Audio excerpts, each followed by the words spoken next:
Okay, sorry about that. We'll continue. Hopefully, the background music we were hearing is off the air. The question was around what appears to be a number of construction projects really on all four campuses in flight. I think it's a reflection of projects that have been funded in the past by students that have recognized the need for, to create a participative student environment on the campuses. So, student union, for example, UMKC being under construction as a result of that. I think it's a result of the capital campaigns that have been underway at all four campuses that have created a significant opportunity for donors to be involved in the manifestation of their university experience.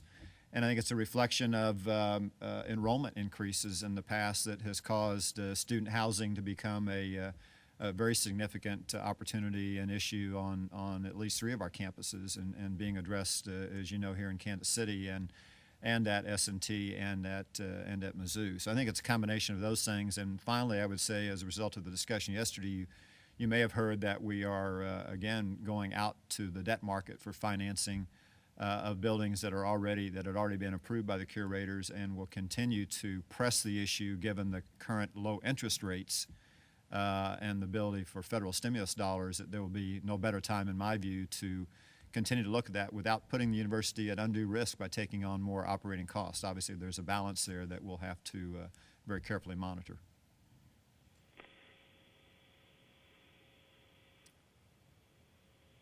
Questions on the phone? Yes.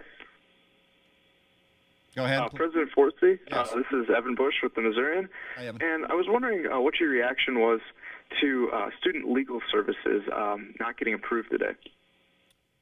Well, I think if you heard the discussion, the curators had a very active discussion about their perspectives about providing that service for students. That's why we have a governing board to bring their broad perspectives to the table. I think we will go back and see if there is additional data that can be brought to a subsequent curators meeting, and I think Kathy Scroggs and the campus will take that challenge on.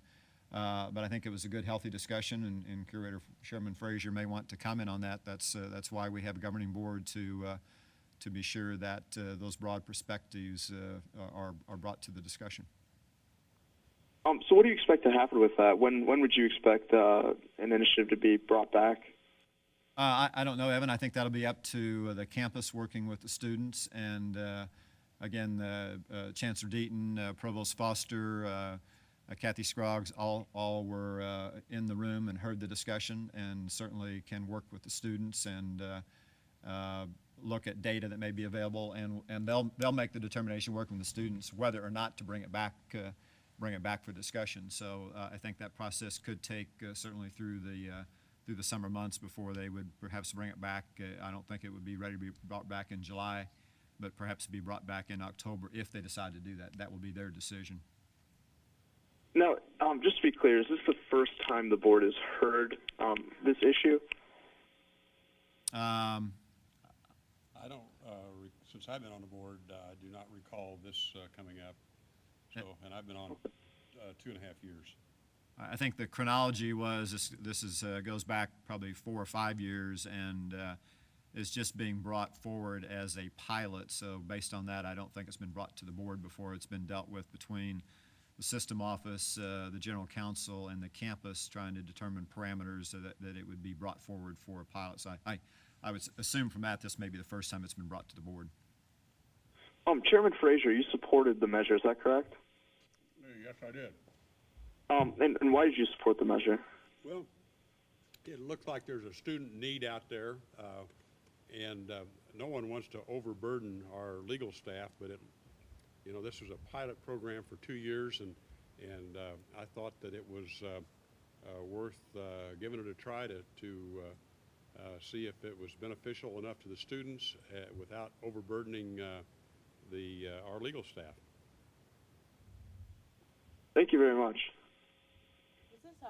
This is an issue only on the Columbia campus, not the other three? just an issue on the Columbia campus? The pilot program is being proposed only for the Columbia campus. The other 3 campuses do not have such a program already in place, so this would have been a new initiative. And one of the curators obviously brought forward the point that this is the right time to be bringing new cost into the system, whether that's student fees cost or other system costs. So I think, again, that point wasn't without its importance. President Forsey, are you concerned about, I guess, other campuses? Kansas was mentioned as a university that has these programs. Are you concerned that we're falling behind as far as legal representation for students? Well, I think I made my comments clear in the meeting. I supported the pilot program.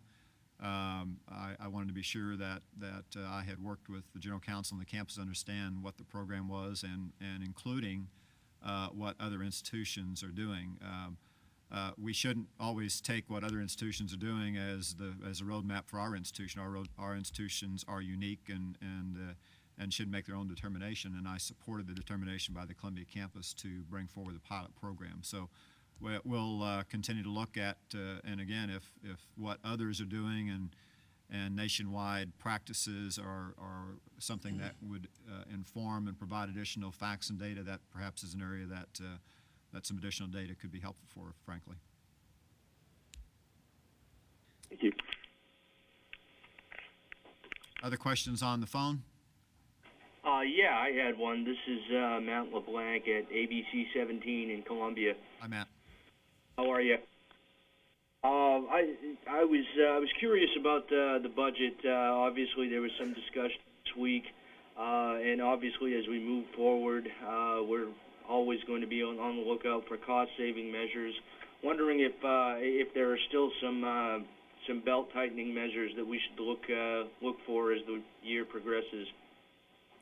Well, in my comments this morning, Matt, I don't know whether you heard those or not, I indicated that we would continue in roughly the same mode we've been in of being very cautious about expense, about capital appropriations, notwithstanding the comments I made earlier about that, as well as cash and managing cash. There are opportunities, as you might imagine, to spend money across all 3 of those dimensions, but given the state's perhaps uncertain revenue picture in their own forecasts for 2010 and 2011, we need to stay in tight control of those dimensions, and we intend to do that. We have kept, as I announced week before last, our headcount freeze in place, allowing the campuses to make individual decisions about that. We are keeping travel and other incidental expenditures under tight control. So we're going to continue in that mode. I think that's reflective of the national picture at this point in time and reflective of what we need to do to be sure that we can protect our mission